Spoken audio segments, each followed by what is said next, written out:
आज की कहानी की शुरुआत होती है और एक कपल को दिखाया जाता है जिनके इरादे कुछ ठीक नहीं लग रहे हैं। देखने से लग रहा है कि आज इन दोनों का प्लान है ग्रोसरी स्टोर को लूटने का, जिसके लिए पूरी तैयारी के साथ आए हैं। हालांकि पूरा स्टोर लूटने के बाद भी जोड़ी का दिल नहीं भरा, क्योंकि इसने कैशियर के पीछे रखे एक बॉक्स को देख लिया और लड़की जिद करने लगी कि इसे खोलो। लेकिन वो कैशियर इसे आगाह करता है कि इसमें वो नहीं है जो तुम्हें चाहिए, इसलिए इसे मत खोलो। लेकिन जोड़ी के मन में लालच था, इसलिए इसने इसे खोल दिया। तभी गोली की आवाज आई और हम सीधा पहुंच गए एक वीरान जंगल में, जहां एक सहमी सी लड़की जो न जाने कब से यहाँ भूख से अकेली भटक रही है। आगे पीछे इसके कोई नहीं था, न जाने क्या हुआ था इसके साथ माजी में, जो भी इस हाल में है। लेकिन फिलहाल अभी इसे अपने सामने एक लकड़ी की झोंपड़ी दिखाई देती है। वो फौरन इसके अंदर चली गई, जहाँ इसे खाने से भरा एक बैग दिखा। जो कुछ भी था इसके हाथ लगा है, इससे वो खाना शुरू कर देती है। लेकिन तभी बाहर से किसी की डरावनी आहट सुनाई देती है। कोई तो है जो इसकी तरफ बढ़ रहा है। इस डर से ही समांथा वहां रखे एक बेड के नीचे छुप गई।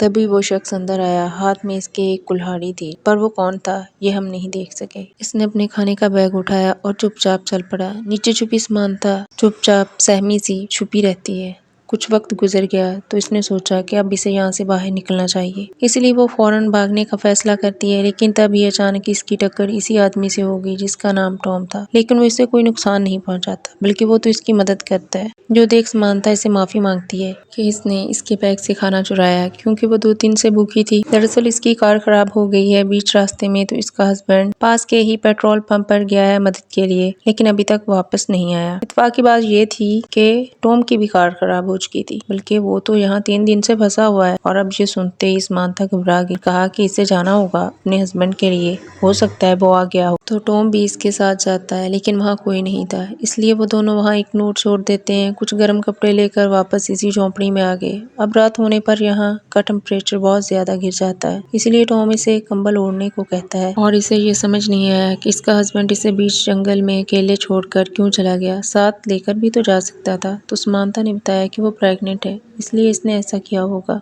ये सुनने पर टॉम उसे बेड पर लेटने को कहता है और खुद जमीन पर लेटने की बात करता है। सोने से पहले इसने इसे पीने के लिए पानी दिया, जो कि वो पास में बहती एक झील से लेकर आया था। लेकिन अजीब बात यह थी कि अगले दिन जब वो वापस गया तो वहाँ झील का नामो निशान ही नहीं था। इन्हीं उलझन भरे सवालों को लेकर दोनों सोने के लिए चले जाते हैं। बीच में समांथा को एक बुरा ख्वाब भी आता है, जिससे कि सुबह इसकी जल्दी आंख खुल जाती है। लेकिन आसपास इसे टॉम कहीं दिखाई नहीं देता। बाहर गई तो इसे एक सफेद बालों वाली लड़की बेहोश पड़ी मिली। वो फौरन इसे लेकर झोंपड़ी के अंदर आती है। इधर टॉम अपनी कार में से कुछ फ्यूल निकालता है ताकि वो इसे समांथा की कार में डाल दें, जिससे वो लोग यहाँ से निकल सकें। इधर इस तरह एक सफेद बालों वाली लड़की को भी होश आता है। तब हम पहचान पाते हैं, अरे ये तो जोड़ी है, वही ग्रोसरी स्टोर पर चोरी करने वाली लड़की। पर ये यहाँ कैसे आ गई? अब जब इसने समांथा को देखा, सोचा कि ये कोई गलत औरत है और ये जगह उसी की है, तो समांथा ने इसे पूरी दास्तान बताई। लेकिन अब भी इसे इस पर यकीन नहीं हो रहा, इसलिए गुस्से में वो झोंपड़ी से बाहर चली गई। इस दौरान टॉम फ्यूल लेकर आ रहा होता है तो अचानक 2 बार गोली चली, जिससे वो इतना ज्यादा डर जाता है कि इसके हाथ से वो फ्यूल गिर जाता है। इसने आवाज लगाई, क्या कोई आसपास है? पर यहाँ कोई नहीं था, इसलिए वो वापस आ गया। इसने एक अनजान लड़की को समांथा के साथ देखा, जो असल में जोड़ी ही थी। इसने बताया कि इसके बॉयफ्रेंड के साथ इसकी लड़ाई हो गई है, इसलिए वो इसे यहाँ अकेला छोड़कर चला गया है, पर अब इसे घर वापस जाना है। इसकी बातें सुनकर टॉम इसे यहाँ रहने के लिए मान जाता है, पर बदले में इससे भी इनके कामों में हाथ बटाना होगा। नेक्स्ट डे समांथा और इसमें अच्छी बातें होती हैं, जिससे कि अब इनमें दोस्ती भी हो जाती है। पर टॉम की तो परेशानियां ही खत्म नहीं हो रही हैं। वो नोटिस करता है कि वो जितनी दूर वो अपनी लोकेशन से जा रहा है, इतना ही वो इस झोंपड़ी के करीब होता जा रहा है, यानी कि बार बार वो लौट कर इसी झोंपड़ी के पास आ जाता है। ये चीज उससे बहुत अजीब लगती है और इसलिए वो वापस इन दोनों के पास आता और कहने लगा, ये जगह ठीक नहीं है, हमें यहाँ से निकलना चाहिए। पर मुझे एक बात जाननी है, असल में तुम लोग जा कहाँ रहे थे और ये जगह कौन सी है, जहाँ किसी को पता है? तो समांथा ने कहा कि इसके हस्बैंड ने बताया था कि ये हैम्सफेयर है, पर जोडी कहती है कि ये जगह तो डकोटा है। तो वहीं टॉम कहता है कि ये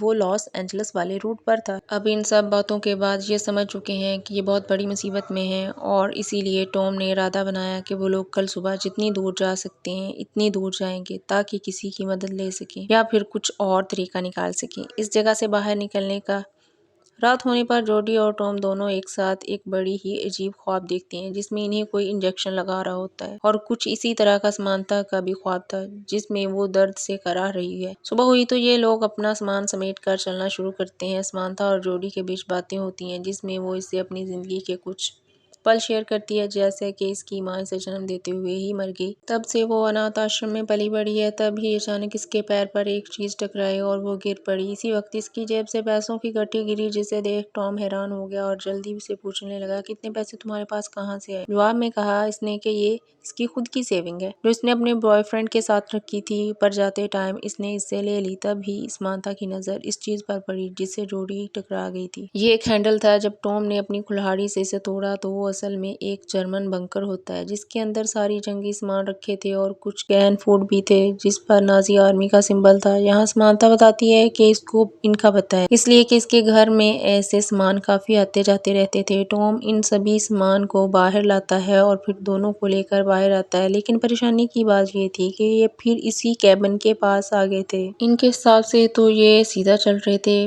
पर शायद इनके हिसाब से कभी कुछ यहाँ चलने वाला नहीं था। अगले पल हम देखते हैं कि तीनों ही डिनर करते हैं। दिन में दोनों लड़कियां आपस में बातें कर रही होती हैं तो जोडी समानता से सच कह देती है कि वो ये चोरी करती है क्योंकि इसके अलावा इसके पास कुछ करने को नहीं है, वो पढ़ी लिखी नहीं है। समानता ने इससे गुजारिश की कि वो इन पैसों को दोबारा देख सकती है जो इसने लूटे थे, क्योंकि इतने पैसे इसने आज तक कभी नहीं देखे। तो जोडी खुशी खुशी से वो पैसे दिखा देती है जो देख इसे हंसी आ गई, क्योंकि ऐसा लगा कि वो मजाक कर रही है क्योंकि इस पर स्टाम्प 1984 का था। इसके हिसाब से वो पैसे फ्यूचर के हैं, पर जोडी ने कहा कि नहीं, वो 1984 में ही रहती है, लेकिन समानता के हिसाब से ये साल तो 1964 का है। अब ये सब कुछ बहुत अजीब था, यानी कि दो औरतें हैं सेम जगह पर लेकिन डिफरेंट टाइम लाइन से, अलग अलग जमानों से हैं। अब जब टॉम आया तो इससे भी यही सवाल किया गया कि वो किस साल से है, तो वो कहता है कि वो 2011 से है। अब ये सुनने के बाद इन दोनों ने अपनी पूरी कहानी बताई। पहले तो टॉम को ये मजाक लगा, लेकिन इनके लफ्जों के भारीपन को देखते हुए वो समझ गया कि जरूर कुछ तो गड़बड़ है। इतने में अचानक बाहर से गोली चलने की आवाज आई। कौन बार बार गोली चला रहा है? टॉम कहता है। जब टॉम बाहर जाकर देखता है तो पता चला कि वो एक अनजान शख्स है जिसके हाथ में बंदूक है। इन्हें मदद की जरूरत थी, इसलिए वो बाहर आया।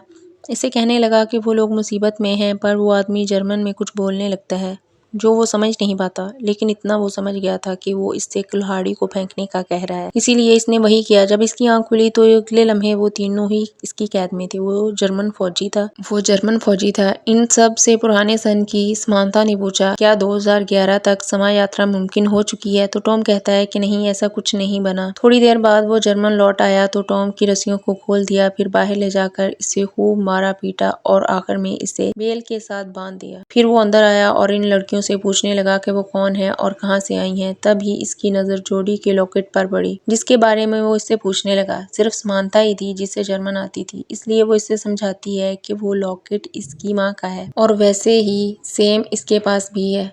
तब वो जर्मन फौजी गुस्से में अपने गले में पहना वही सेम लॉकेट दिखाता है जिसमें एक औरत की तस्वीर थी जो हूबहू समानता की माँ की तरह लग रही थी। चीजें अब धीरे धीरे करके परेशान करने लगती हैं, लेकिन आप हमारे साथ रहिए क्योंकि इसका अंजाम आपको हिला कर रख देगा। अब वो दोनों लड़कियों को लेकर बाहर आता है। समानता टॉम से पूछती है क्या इसके पास भी ऐसा कोई लॉकेट है, लेकिन वो इनकार करता है। इस बीच वो अनजान आदमी ये भूल चुका था कि टॉम ने खुद की रस्सी खोल ली है। अगले लम्हे अब वो इस हाल में है जिस हाल में इसने इन तीनों को रखा था, पर वहीं खड़े ये तीनों अपनी ही कश्मकश में डूबे हुए थे क्योंकि कहीं ना कहीं इन्हें ये गुत्थी सुलझती हुई नजर आ रही है। समानता का कहना था कि इस आदमी के पास जो लॉकेट है इसमें जो तस्वीर है वो इसकी माँ की है। टॉम ये मानने को राजी नहीं था, पर जब जोडी ने कहा कि वो तस्वीर वाली औरत इसकी नानी है तो इसके होश उड़ गए। यहाँ इस अनजान आदमी का नाम भी पता चलता है जो हमें समानता बताती है। इसका नाम था जो असल में इसके वालिद थे। पर सिर्फ यही नहीं, समानता ने जोडी से इसकी तारीख पैदाइश पूछी तो इसने बताया कि 3 जून 1964 ये वही तारीख थी जिस दिन जोडी की माँ की मौत हुई थी अपनी बेटी को जन्म देते हुए, और वो बेटी कोई और नहीं बल्कि खुद जोडी ही थी। पूरे कैबिन में दुख का माहौल है। बात ही कुछ इस तरह सामने आई है कि सबके होश उड़ चुके हैं। समानता को जब पता चला कि इसका शौहर असल में जंग में मारा गया है तो वो रोते हुए कैबिन से बाहर चली गई। लेकिन सिर्फ यही नहीं, यहाँ एक और राज से भी पर्दा उठता है। बाहर बैठा टॉम जोडी को बताता है कि असल में इसकी माँ एक चोर थी, पर वो इसकी बात को इनकार कर देती है क्योंकि इसके पास ऐसा कोई लॉकेट नहीं था, पर इसका कहना था कि इसके पास सेम लॉकेट है, पर वो भी इस वक्त इसके घर पर है। बताता है कि इसकी माँ एक चोर थी जो अपने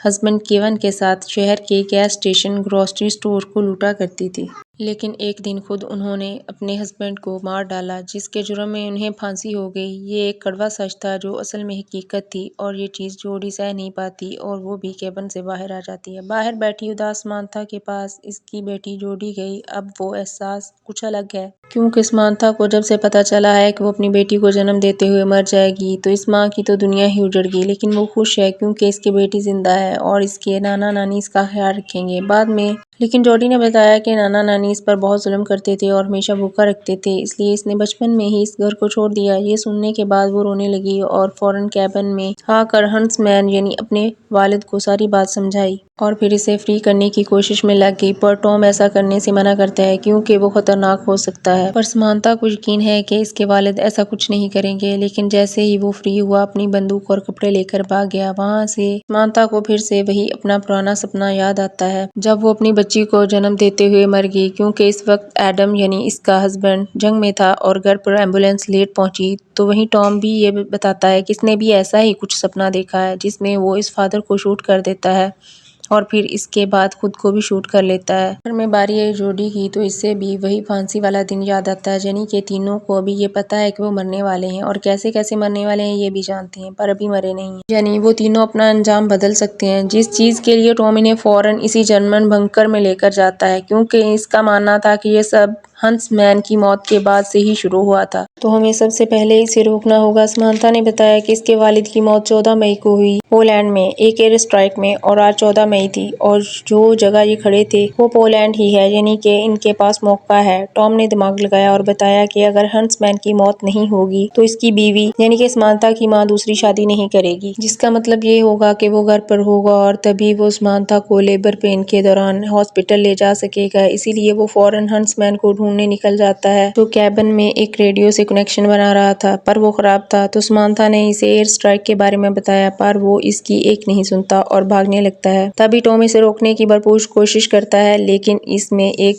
भयानक गलती हो जाती है। हंसमैन ने गोली चला दी जो कि जाकर लगती है सीधा जोडी को, तो वो भाग जाता है। लेकिन ये दोनों घायल जोडी को लेकर कैबिन में आते हैं। टॉम अब बहुत ही ज्यादा परेशान था क्योंकि अगर जोडी मर गई तो वो कभी पैदा ही नहीं हो पाएगा। मुझे इसे किसी भी तरह रोकना होगा, इतना बोलकर वो हंसमैन को पकड़ने के लिए चला जाता है। उधर समांथा अपनी बेटी को जिंदा रखने की पूरी कोशिश करती है। इसीलिए गॉड ने कभी किसी इंसान को ये ताकत नहीं दी कि वो खुद के कल को देख सके, वरना वो कुदरत की बनाई चीजों से छेड़छाड़ करना शुरू कर देगा, जिसका अंजाम बहुत ही भयानक हो सकता है। टॉम ने हंसमैन को ढूंढ तो लिया, लेकिन वो हर बारी इसके चुंगल से भाग जाता है। लेकिन इसने एक बात नोटिस की, वो कहीं भी भाग के बार बार इसी कैबिन के पास आ रहा था, इसलिए वो भी इसी कैबिन के पास चला गया जहां दोनों आमने सामने थे। हंसमैन ने इस पर कई गोलियां, लेकिन एक भी गोली इससे नहीं लगती, क्योंकि अब टॉम का वजूद ही खत्म होता जा रहा था। जोडी की आखिरी सांसों की तरह जैसे जैसे इसकी जान इसके जिस्म को छोड़ रही थी, टॉम खुद अपना वजूद खोता जा रहा है। और फिर एक पल वो भी आता है जब वो पूरी तरह से गायब हो जाता है, क्योंकि जोडी मर चुकी है। पर समांथा को अब ये देखकर अपने वालिद पर बहुत गुस्सा आता है कि उन्होंने खुद के साथ साथ अपने आने वाली नस्ल की जिंदगी को भी मुश्किल बना दिया है। इतना सब कुछ होने के बाद अब जाकर हंसमैन को इसकी बातों पर यकीन आता है, लेकिन अब तो बहुत देर हो चुकी है। आसमान में रशियन प्लेन नजर आने लगे हैं, इसीलिए दोनों ही भागते हैं, लेकिन बॉम्ब गिरना शुरू हो जाते हैं, जिससे समांथा भी जख्मी हो चुकी है। लेकिन इसके वालिद इसे उठाकर बंकर में आ जाते हैं। अब आहिस्ता आहिस्ता करके समांथा का वजूद भी खत्म होता जा रहा है, क्योंकि हंसमैन ने खुद को बचा लिया। वो इस वक्त नहीं मरा जिस वक्त वो पहले मरा था, यानी कि अब सब कुछ सही हो जाएगा। लेकिन एक चीज अभी भी नहीं बदलेगी। वो क्या था, आपको कुछ देर में पता लग जाएगा। सीन शिफ्ट होकर पहुंचता है फिर से उसी वक्त में जिसमें कहानी शुरू हुई थी, लेकिन इस वक्त चीजें काफी बदली हैं। जोडी इसी ग्रोसरी स्टोर पर जाती है, लेकिन एक अलग अंदाज में, एक अमीर और पढ़ी लिखी लड़की बनकर। लेकिन जब वो वहां से बाहर निकली तो इसे केविन दिखाई दिया, जो अपनी दूसरी गर्लफ्रेंड के साथ वही काम को अंजाम देने वाला है, पर एक नई गर्लफ्रेंड के साथ। जिसका मतलब ये है कि टॉम कभी पैदा ही नहीं होगा, क्योंकि जोडी केविन कभी मिले ही नहीं। और ऐसा इसलिए हुआ क्योंकि समांथा भी जिंदा है, जिसे हम अगले सीन में देखते हैं, जिसके हाथ में अपने वालिद की उदासियां हैं जिन्हें वो मान सम्मान के साथ श्रद्धांजलि दे देती है। 1964 में आखिर में आप फिर से इसी स्टोर में देखते हैं जहां केविन की नई गर्लफ्रेंड अमली ने सब कुछ लूट लिया, लेकिन आखिर में इसकी भी लालच खत्म नहीं हुई और इसकी नजर कैशियर के पीछे रखे इस बॉक्स पर पड़ी जिसे खोलने को इसने कहा, लेकिन कैशियर ने इसे आगाह किया अगर वो अंदर गई तो अब कोई भी नहीं बच पाएगा और फिर गोली चली। इसके साथ ही इस मूवी का एंड हो जाता है। कमेंट में जरूर बताइएगा स्टोरी कैसी लगी।